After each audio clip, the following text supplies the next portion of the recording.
रामगढ़ नाम के राज्य के महाराज वीर प्रताप सिंह एक बहुत ही उलझे हुए महाराज थे। उनकी एक बेटी थी, राजकुमारी इंदु। लेकिन एक दिन अचानक राजकुमारी की तबीयत बहुत खराब हो गई। महाराज ने एक वैद्य को बुलाया और राजकुमारी की तबीयत के बारे में पूछा। वैद्य जी, पता नहीं क्या हुआ हमारी पुत्री को। सुबह से सो रही है, अभी तक नहीं उठी और इसका बदन भी बहुत गर्म हो रहा है। आपकी पुत्री पर किसी ने जादू किया है और इस जादू को सिर्फ एक ही चीज तोड़ सकती है। और वो चीज क्या है, हमें बताइए, हम उसे कहीं से भी ढूंढ कर ले आएंगे। आपको राजकुमारी को ठीक करने के लिए राज्य की दूसरी ओर पहाड़ों के बीच बह रही जादुई नदी का पानी मंगवाना होगा, जिसे पीकर राजकुमारी बिल्कुल ठीक हो जाएंगी। लेकिन आज तक जो भी वहां गया है वो वापस नहीं आया है। हम किसी भी हाल में वो जादुई नदी का पानी मंगवा कर रहेंगे। महाराज पूरे राज्य में घोषणा करवा देते हैं कि जो भी जादुई नदी का पानी लेकर आएगा, महाराज उसे मुंह मांगा इनाम देंगे। ये खबर सुनकर राज्य का एक 10 साल का लड़का महाराज के पास जाता है और कहता है, महाराज, राजकुमारी जी के लिए मैं उस नदी का जादुई पानी लेकर आऊंगा। तुम होश में तो हो ना बच्चे, तुम्हें मालूम है तुम क्या कह रहे हो? और जो जादुई नदी के पास गया है वो आज तक कभी वापस नहीं आया। जी महाराज, मैं जानता हूँ और चिंता मत कीजिए, मैं वो पानी जरूर लेकर आऊंगा। बस आप अपनी शर्तें याद रखिएगा। ठीक है, अगर तुम जादुई नदी का पानी लेकर आ जाते हो तो मैं तुम्हें मुंह मांगा इनाम दूंगा।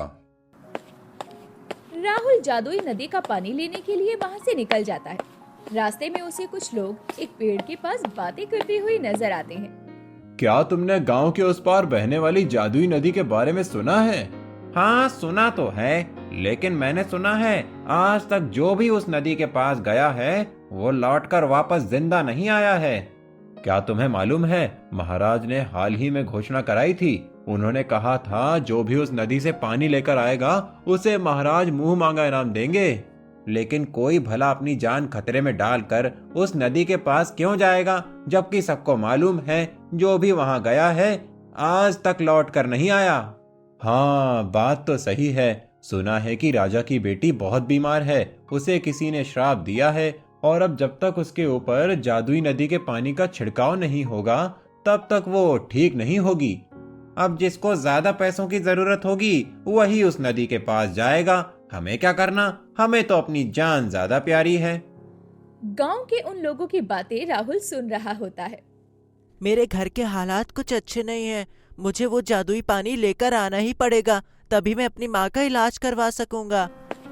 इतना कहकर राहुल जादुई नदी की ओर चल देता है, जो कि गांव के दूसरी ओर पहाड़ों के बीच बहती थी। राहुल अभी सिर्फ 10 साल का था, लेकिन उसमें कामयाबी हासिल करने की चाहत थी। इसीलिए वो बेखौफ होकर उस नदी की ओर चल देता है, जहाँ उसे एक बहुत अजीब चिड़िया नजर आती है। ये चिड़िया बहुत अजीब लग रही है। मैंने आज से पहले ऐसी चिड़िया नहीं देखी। तुम कौन हो और यहाँ क्यों आए हो? क्या तुम्हें मालूम है ये जगह कितनी खतरनाक है? जहाँ से आए हो वहीं लौट जाओ, वरना मारे जाओगे। क्या तुम बोल सकती हो? मैं आज से पहले बोलने वाली चिड़िया से नहीं मिला। हाँ, मैं बोल सकती हूँ, क्योंकि मैं भी पहले तुम्हारी तरह इंसान हुआ करती थी।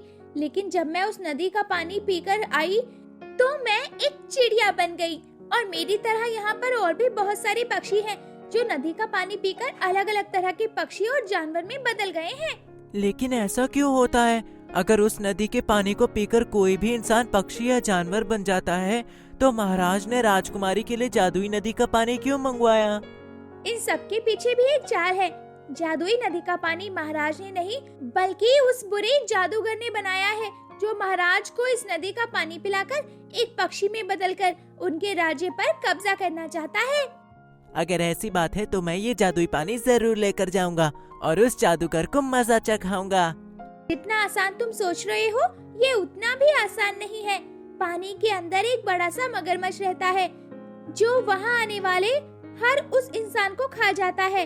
तुम्हें उससे बचकर ही चालाकी से वो पानी देना पड़ेगा और भूलकर भी उसे पीना मत। मुझे इतना सब बताने और शक करने के लिए तुम्हारा बहुत बहुत धन्यवाद। मैं इन सभी बातों का पूरा ध्यान रखूंगा। अब मैं चलता हूँ।